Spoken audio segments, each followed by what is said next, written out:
Today we have Lee from Layer 5 and Tim from MetLife. We're gonna speak about establish an open source program office.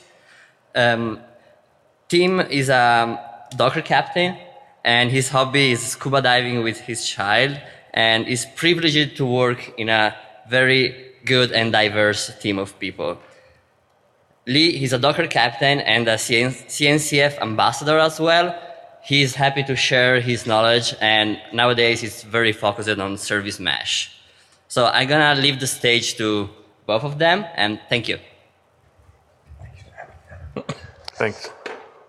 Welcome. I want to remind myself not to pace too fast. Very good.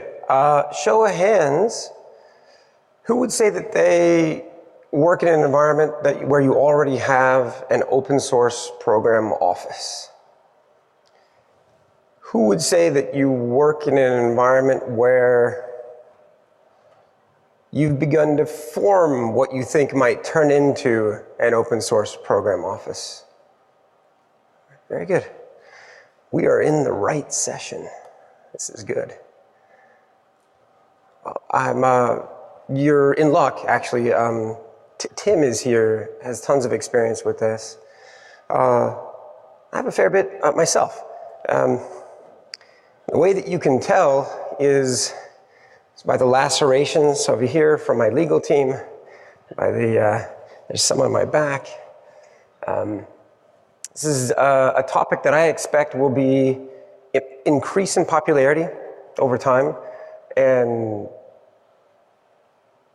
I consider that both a good thing, that open source is just, its ubiquity is just, happening. I also consider it a very,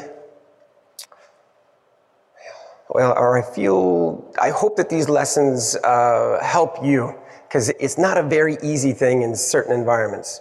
Open source in general, I think, can be, and software and the way that communities work and how the code is collaboratively developed, I think can be fairly,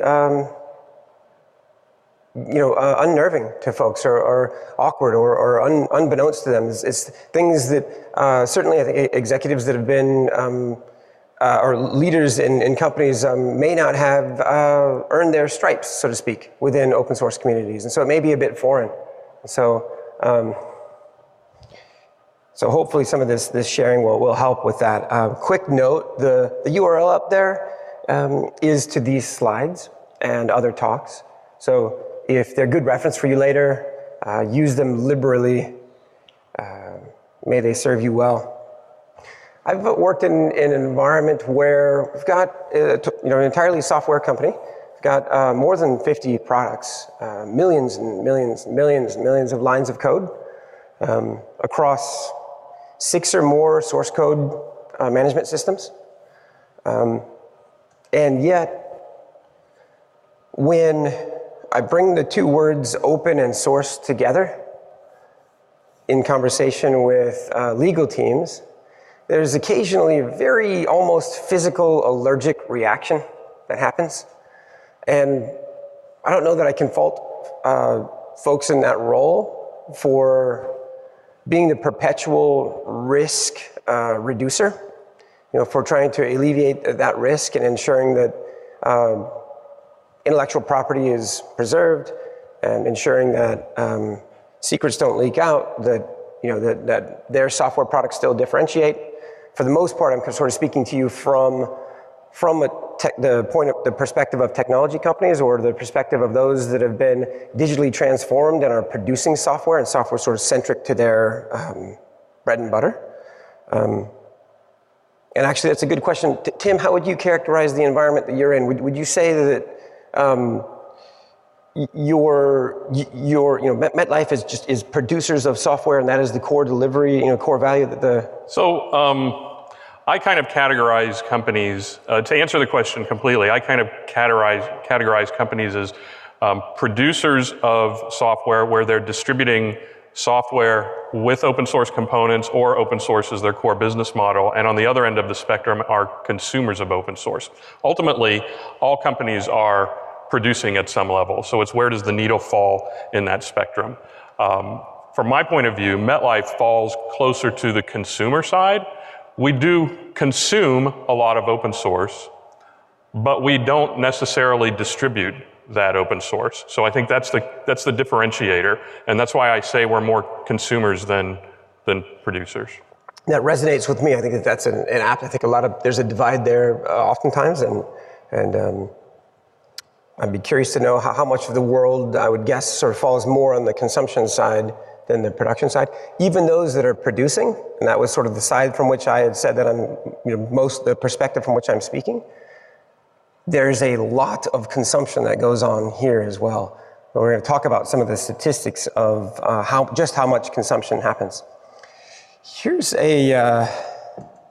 both a disclaimer and a reference to some additional resources. We're going to talk about some good work that the To-Do group, in coordination with the Linux Foundation and the New Stack, has done and published just this last early fall, late summer.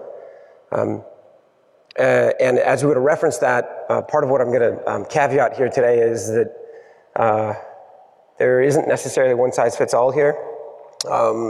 Please use your filters as I go to tell you exactly how to do it. So,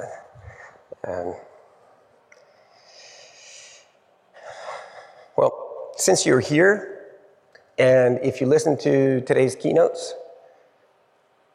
the answer to this might be obvious, might have sunk in. You might be the one trying to champion the answer to this within your organization. There's a variety of answers, and it depends upon, I think, if you're producing, you're consuming, you're somewhere in the middle. Answers can be because you want to have influence within your industry or within that specific open source community, because you want to retain the talent that you have, let them engage with other bright engineers and tech writers and program managers and everyone else who engages in open source. Maybe because you want to attract talent. Maybe because you want to be competitive. You want to move quickly. And so you need to have some governance to how much you're consuming open source. And so a friend of mine, Nithya, I believe is currently at Comcast, I think she lives in Philadelphia, here recently had created first ever open source conference within Philly, and this tweet caught my eye some time ago, and I thought, this is great, and sort of, why would you need an open source program office, and why is she putting on this event? And you didn't have to look any further than the description of the event. You can see it. There's a couple of words here highlighted. To connect with others, to connect with other leaders, collaborate, innovate, drive technology forward. Without an open source program office, it would be a bit like the Wild West, and you wouldn't necessarily know when and how and why you should be contributing, or you should be hosting a project and receiving contribution, or when it's okay to consume software of a certain license, or if it's unlicensed, right, Tim? But make no mistake, that software is eating the world. You've no doubt heard that any time over. I like to poke fun at the notion that the company that I work full-time at is headquartered on what was formerly AMD's campus. AMD had a nice campus, many buildings, and then software ate the world, and half the campus is now houses a software company. And so, all right, okay. Anyway, there's all kinds of innovation happening within open source. That's where much of today's innovation is happening across industries, across sectors, mobile and IoT and cloud. And not only is software eating the world, open source is eating software. And then it is a bit pertinent to this ecosystem. Cloud is eating open source. I would add one thing that we found when we began our open source program office, kind of centered around this theme of eating something. Once we began to peel back the onion, we realized that open source was essentially eating the company as well. So that was actually the really cool thing. We were finding open source in pockets everywhere that we didn't expect. And we didn't expect them because we didn't have an open source program office looking for them. It sounds like sort of silently, pervasively spread across different projects, spread across the company.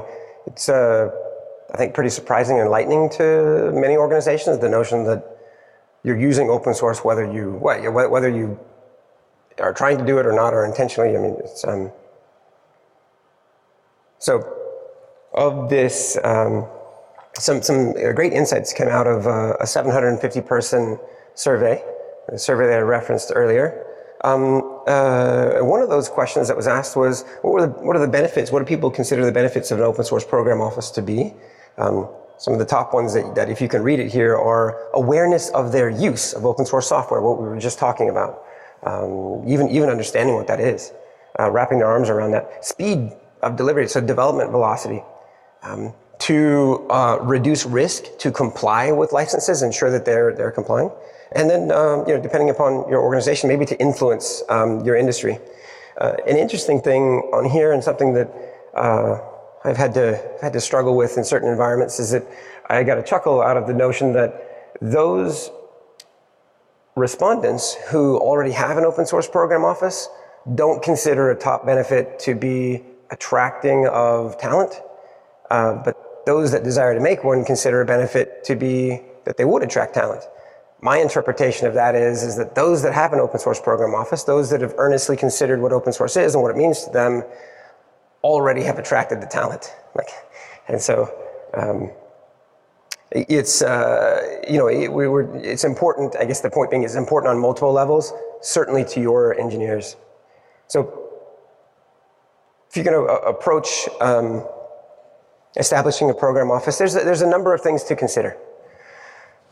And someday we'll publish this and we'll put a TM and a registered trademark after this, but these are my 5 C's to the areas that I think that you really do need to consider to have holistically, well, I try not to say considered again, but holistically considered for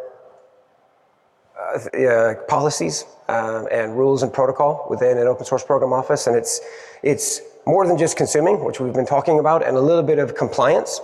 I think that those things probably foremost come to mind when you think of a program office and policies being set. When is it okay to consume? Of what type?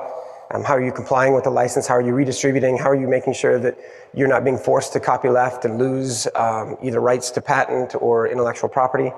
But more than that, and not all organizations make it to these next 3 C's, but the office should consider how it is that you're participating in community, how it is that you're both receiving contributions potentially to your hosted projects, and how you're giving contribution to projects that you're dependent upon.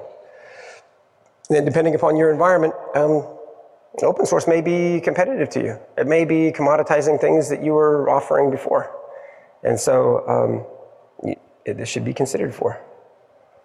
So if we lay out these 5 C's and we sort of insert an inner source in here, my perspective is that this is the journey that most go on.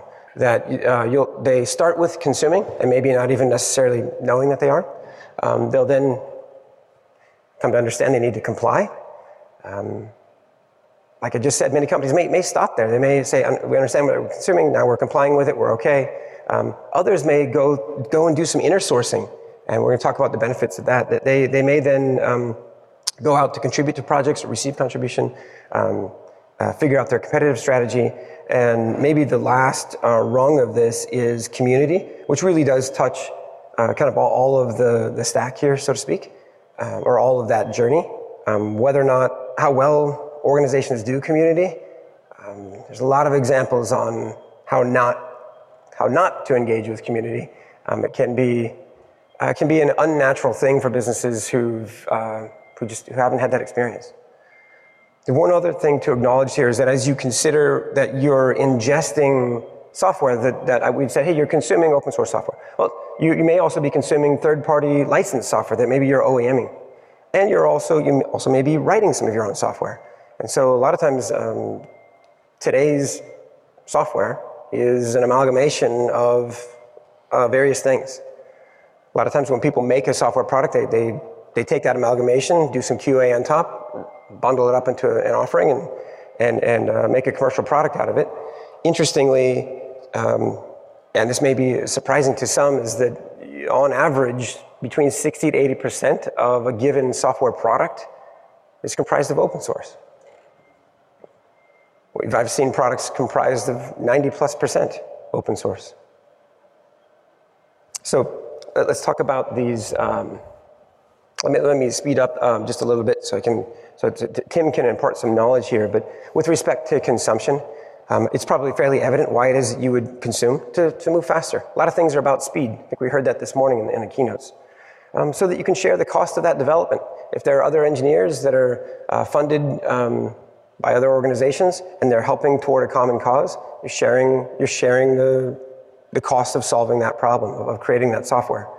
For flexibility, maybe random example, maybe you need to receive email, and so you run a COTS piece of software, Microsoft Exchange, for example, but you really need to customize how that works. Well, if it's closed source, you can't necessarily crack it open and change how it works, and so some go after consume open source so that they have that freedom that flexibility to change how things work.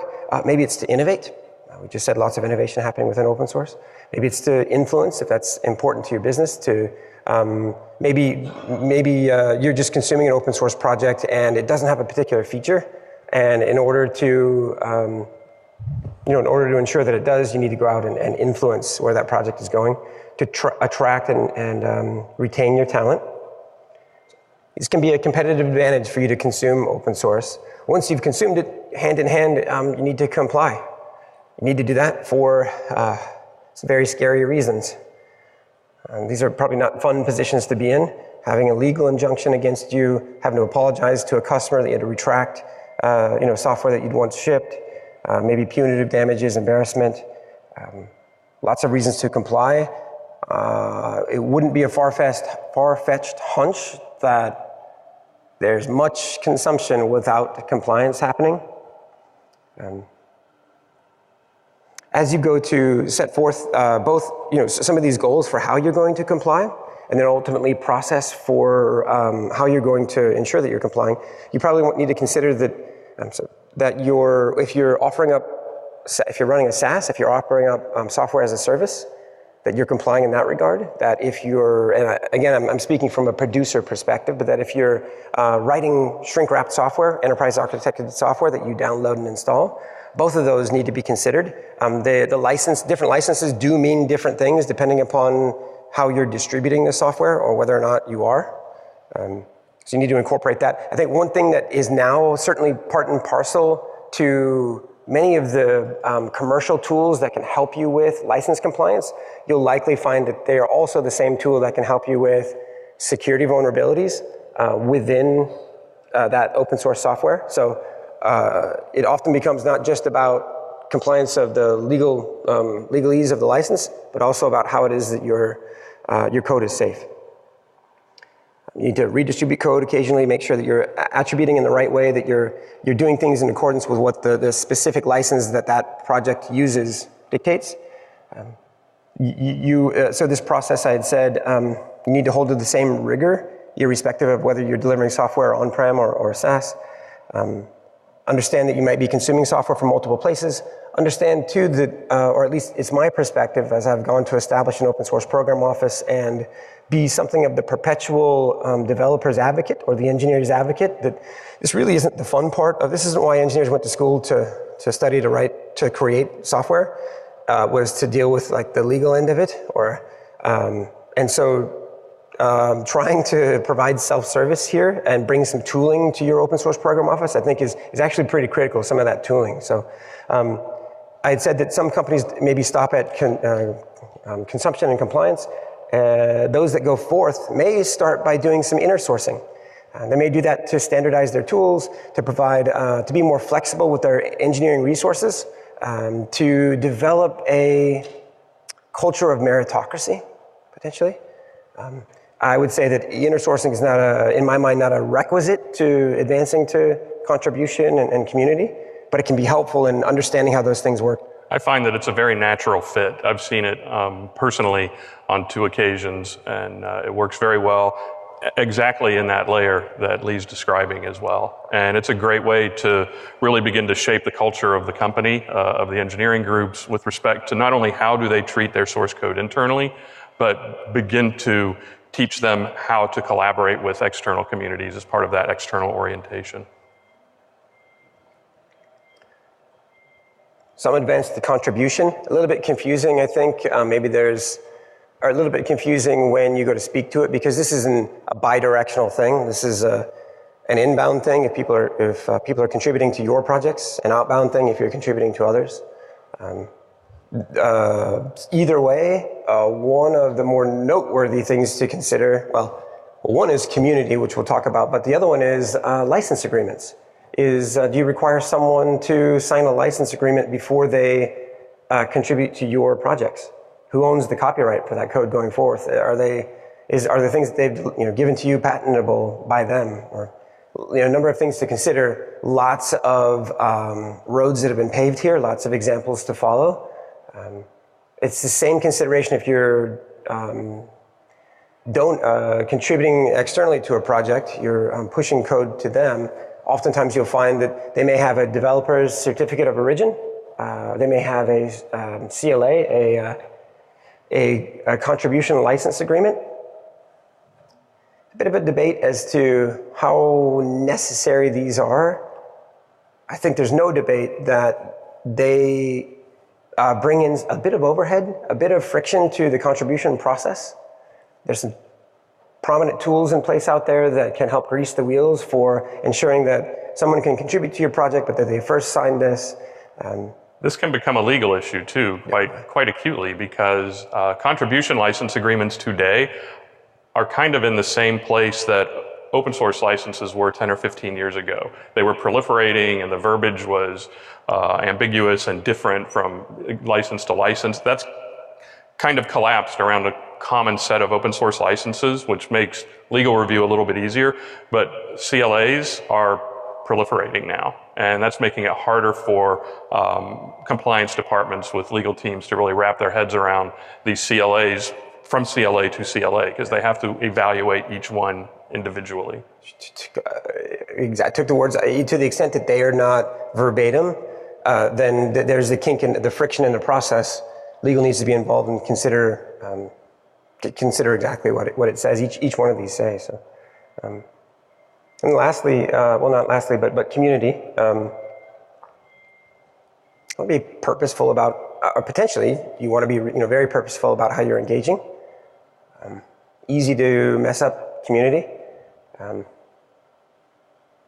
lots and lots to talk about on this topic. Maybe a whole separate talk about how it is that open source communities work and run, and the nuances and some sensitivities. I think Phil Estes spoke about this a little bit yesterday too, which will be recorded if anybody didn't get a chance to see Phil's talk.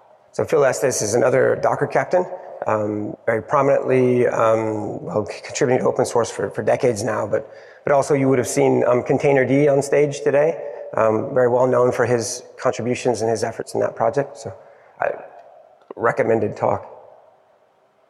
So lastly here, maybe this is important to you, maybe it's not, but is competition, is considering the contributions that you're giving, where the projects are going, whether or not to complement, to embrace that open source project, to outright compete against it, fight it, maybe embrace it, try to go deeper than it, go broader than it. I can say for the prominent open source projects, trying to compete with hundreds and thousands, hundreds and hundreds or thousands of other developers, maybe not the easiest thing to do. So those are the 5 C's. I think if you address those strategies, you'll end up with a well-rounded open source program office. And Tim's going to tell you a bit more about the role. Thanks, Lee. Yeah. It's really a pleasure for me to share the stage with Lee today. We're using his content, and I want to thank him for that. I'm familiar with the topic and I'm familiar with the content now, but bear with me. I've been staring at it for a couple of days, so hopefully I'm going to get it all right. But what is the role of an open source office? It is it should be the center of the universe for your open source activities at an enterprise or company. And I tend to tell stories, so let me take a step back for a minute. About 2 years ago, I had just joined MetLife as an engineer, and we were building our first microservices-based application on Docker Enterprise Edition and Docker Platform. We rapidly accelerated that to production, and when we did that, we realized, wow, there's a lot of open source components in here. And these were very functional components with respect to the application, like Redis and RabbitMQ and Spring Boot, and then we layered in Prometheus. And a couple of us took a step back and said, you know, we're using this open source, but we're not really governing this open source. And we need to put together a plan so that the company can benefit from the use of open source in a responsible way. I happen to have previously worked at Qualcomm Incorporated in their open source program office as well. So I was able to bring my experience from Qualcomm, which I consider more of a producer, to MetLife, which, as I noted before, I think of as more of a consumer, and take those lessons learned and begin to build this open source program office. So the first thing that we did was we met with Gartner, we met with some of our peer companies like Disney and Capital One, and surveyed the landscape for companies that were similar to us, and even companies that were not, and what the industry benchmarks were. And we put together a strategy, which we call it a Bible, it's a manifesto, it's a document that's sort of laid out from soup to nuts, what's our strategy for embracing open source at MetLife. And how do we go from crawling to walking to running as part of that strategy over a 3 to 5 year period? How do we go from consuming and governing the open source that we have to hopefully one day having something cool like a MetLife Labs where we're inviting people to participate with us like Capital One does? So that's how we got started at MetLife down the path of building an open source program office. Some of the metrics that Lee referred to are very interesting. The survey question here from the Linux Foundation and the To-Do group were, what are the primary responsibilities of the open source program office? And there were 145 respondents, 77% of which stated foster open source culture within an organization. And I think that's really an interesting answer, because anytime you talk about open source inside of an organization, culture almost always bubbles up to the surface. It becomes one of the primary things that you begin talking about. But what is an open source culture? We asked that question because we didn't really know. I think all of us had an idea in our head, well, what does an open source culture mean? What does it look like in a company? Why would we say that, and can we measure it? So an open source culture for me, for us, I think at MetLife means embracing open source methodologies that the rest of the world uses and bringing them inside the corporate firewall and inside the company. And this is fundamentally the inner source model that Lee talked about. And I think it's a very important step on the journey to becoming a mature and responsible consumer or provider of open source for an enterprise. It's instilling a mindset with your software developers that they are free to use open source and free to take advantage of the liberties that open source provides them, as long as they do so within the oversight and compliance policies of the organization, whatever they might be.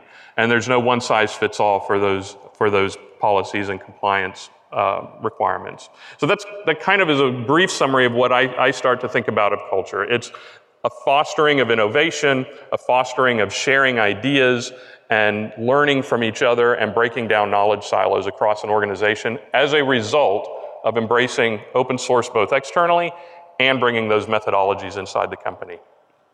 74% say maintain open source license compliant reviews and oversight. And this is really the tactical goal. This is where you sit down and you say, okay, now we're intaking open source, we're using open source, what are we going to do to make sure that we're compliant with the open source licensing that we're taking advantage of, to make sure that the open source components that we're using don't have security vulnerabilities that we need to be aware of, or that we can discover those security vulnerabilities later on if they surface after we begin using an open source component.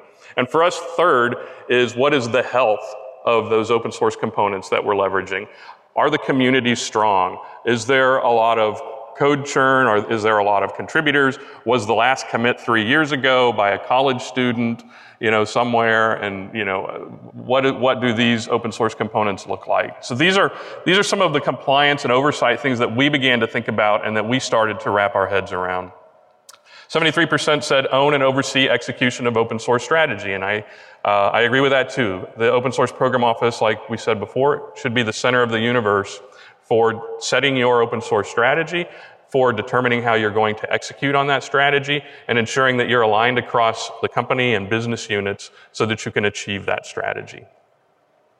And then communicate. I'm not going to go through all of these, but I like the fourth one in particular just because of time. Communicate open source strategy within and outside the company. And this is key. The Open Source Program Office has to be evangelists. They have to be able to talk to everyone at every level in the company, whether they're interns or CEOs, and explain what is open source, why are we using it, how are we using it, and what are the benefits of taking advantage of the open source that we're using. That's your internal orientation. Then your external orientation, depending on the needs of the company, is the ability to communicate that strategy externally. Are you distributing open source? Are you relying on an external community to help you maintain open source? And are you participating in your own communities or in other communities for maintenance of open source? So these are 4 key areas that an open source program office can drive. So where do you land an open source program office? There are several areas that you could instantiate an open source program office.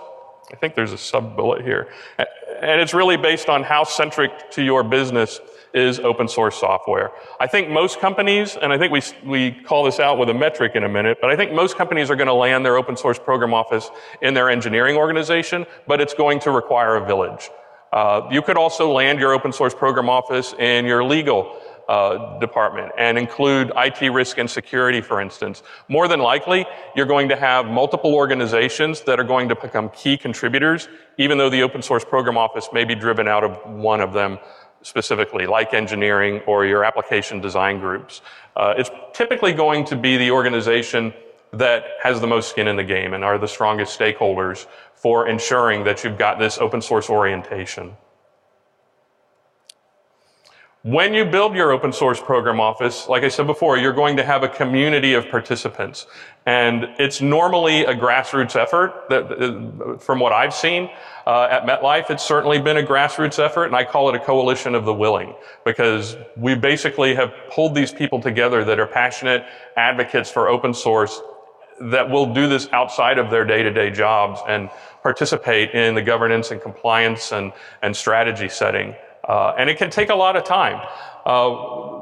We include all of these high-level organizations here. Legal is key. And in fact, I think the 3 most key participants would be engineering and or the instantiator of your open source program office, a legal team that's able to evaluate your compliance and risk with respect to your use of open source, and your IT risk and security team, so that they can analyze from a vulnerability point of view what open source products you're using and how much risk exposure you may have, which can be key, particularly for highly regulated companies like financials and medical companies and insurance companies that are taking these first steps toward using open source and contributing to open source.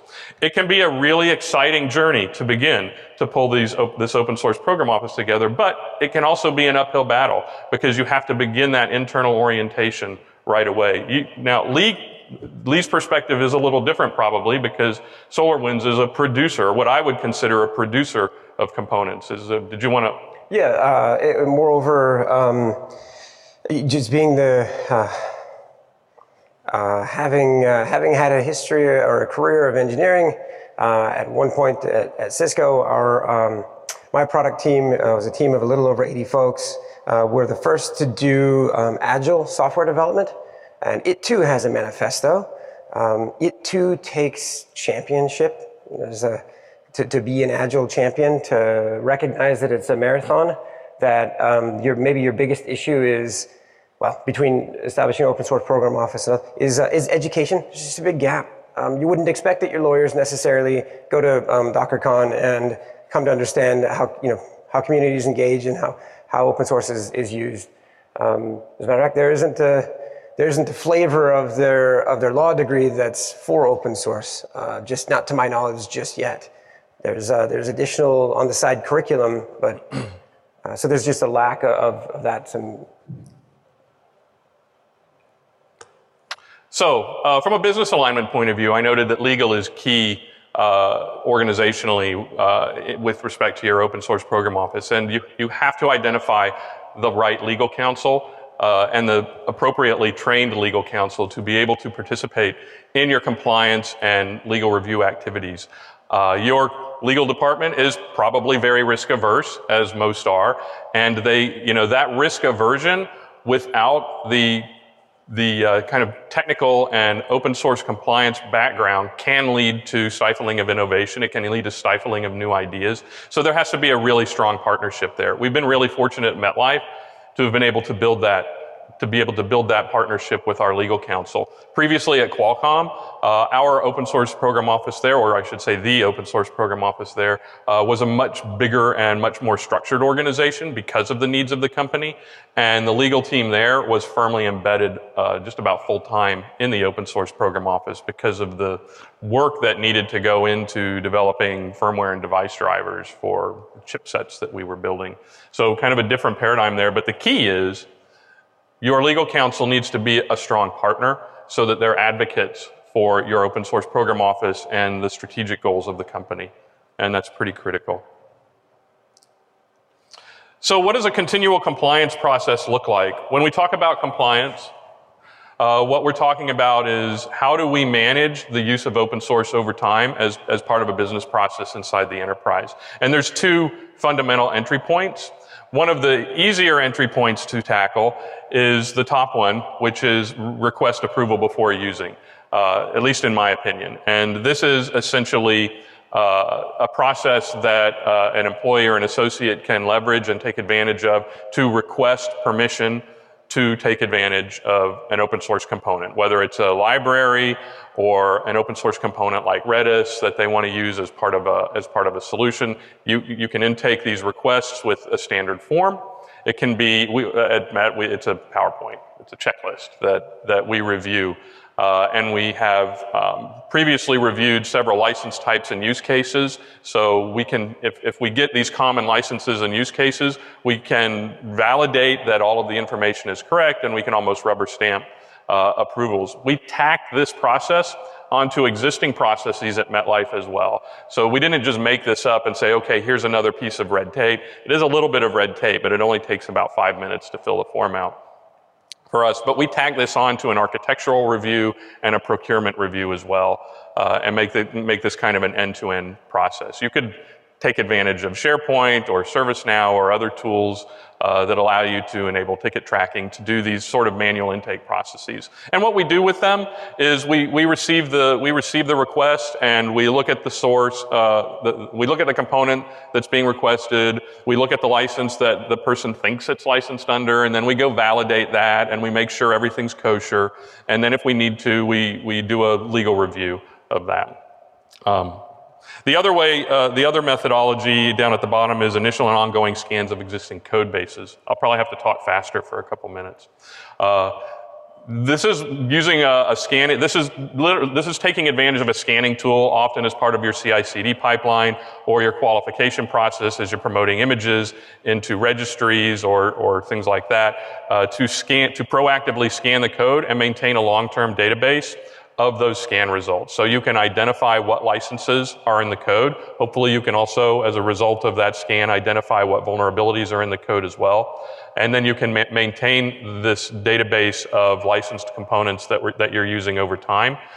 You can then track, for instance, if a component's license changes, because that can happen. Or you can also track if a security vulnerability is raised against a component that you've previously scanned, but you haven't recently scanned. These can move through a life cycle. Some companies have a very rigorous life cycle, and some companies have a less rigorous life cycle, really depending on what that company is doing and what the business needs are. But typically they go through identification and audit, which is the scanning process, and then there can be an escalation process if licenses that are problematic are found as part of the scan, and then a legal review with approvals, and then a registration into whatever your long-term database is. Ultimately, you want to get to distribution of your software components, or in our case, use of those software components. So I have a minute and 39 seconds. I might go just a minute or two long. But this is a metric of success, which I found really interesting, and I struggled with this slide a little bit. The question is, what are the ways your open source program quantifies success? And I thought this was really telling. The top two weren't a surprise. Open source culture within the company. Again, this goes back to culture always seems to bubble up to the top, and I'm not at all surprised that these two responses, 50% and 57%, are close together. That's planning an open source program or existing open source program. The second one is developer velocity and efficiency and productivity. This talks to how fast you can take your code to market, how fast you can impact the bottom line, how fast you can get things done. Again, this is not surprising to me that these are very close. The next few, though, are interesting. Reach in open source communities, fewer license violations, faster compliance process. You'll see that the responses here vary greatly, and I noodled on that for a little bit, and I think I kind of came to the same conclusions Lee did earlier. The companies that have an existing open source management program rank this as a very high metric of success because they're mature enough to understand how critical these metrics are, these goals, essentially, for your open source program office, where the companies that don't have an open source program management office don't yet realize, they haven't yet wrapped their head around how critical some of these items are, like a faster compliance process, because I've seen companies where the compliance process can take up to 6 months. You know, at MetLife, we want to make it easy and collapse it down to 2 weeks, but that's not always tractable. 6 months is really on the long side. In some cases, 2 weeks might be on the short, but it was really interesting to me to kind of relate this back to maturity states for the companies that were responding to this question. It's also very helpful to have an open source program office dashboard or a way to quantify and report your open source activities within the company. This is a really cool dashboard. Other methods are key deliverables like a security vulnerability report, a compliance report, and a health report for each open source component. That's really low-hanging fruit. This probably is a bit higher maturity state, but the 3 deliverables that I mentioned are right here on the side as well, which are the contribution one I would relate back to health check for the open source software. So you can find open source advocates all over the place. Everybody loves open source, but to drive your open source program office, you really need to find somebody who's passionate and forward-thinking and an innovator and willing to drive these conversations. They need to be able to talk at all levels of the organization so that they can describe the strategy and the vision for your open source program office. The top challenges are strategy planning, defining policies, and executive support. And I can relate to all of these. They're moving me along here. So I'm gonna, if you want to talk about these later though, I'll be happy to talk about these. Challenge number 3 is executive support. And this is really educating your executives what open source software means to the company. Has the open source ship already sailed and they don't even know about it? Is your big data and machine learning groups using open source like crazy and not telling anybody about it? And what are the business values that you need to take from that and communicate back to your executives so that you can communicate that value throughout the company? So keep the faith. It's a hard journey sometimes. It's an uphill journey sometimes. As Lee noted, it can be a marathon. We laid out a 3 to 5 year strategy, and we're about 1.5 years into it at MetLife. But creating an open source program office will always have a positive impact on your company, on the culture in your company, and how your company is able to relate to the open source communities around them. least put up some of the resources that he used to put this deck together. I have actually a very similar deck and used pretty much the same resources. I do want to call out specifically the to-do group, which has an enormous amount of information, as well as the Linux Foundation. They've really upped their game in the past couple of years on putting together documentation and guidelines for forming an open source program office. And last but not least, the InterSource Commons is an amazing emerging group. I think it started at PayPal, but it's a foundation now with folks from Bosch, I think, and Fidelity and Nike, and they're putting together and publishing and actively working on patterns for successfully bringing an InterSource program into the enterprise. And I've had the pleasure to participate with them a little bit and not nearly as much as I'd like, but I just want to give a shout out to those folks too. Thank you. I apologize for running long. No, thank you, Tim. Yeah, like Tim had said, we're here to, well, in my case, share open wounds and scars, show, hopefully help you avoid those. But in Tim's case, we're done. Maybe not quite as much. So, thanks. Thank you, Tim. Thanks.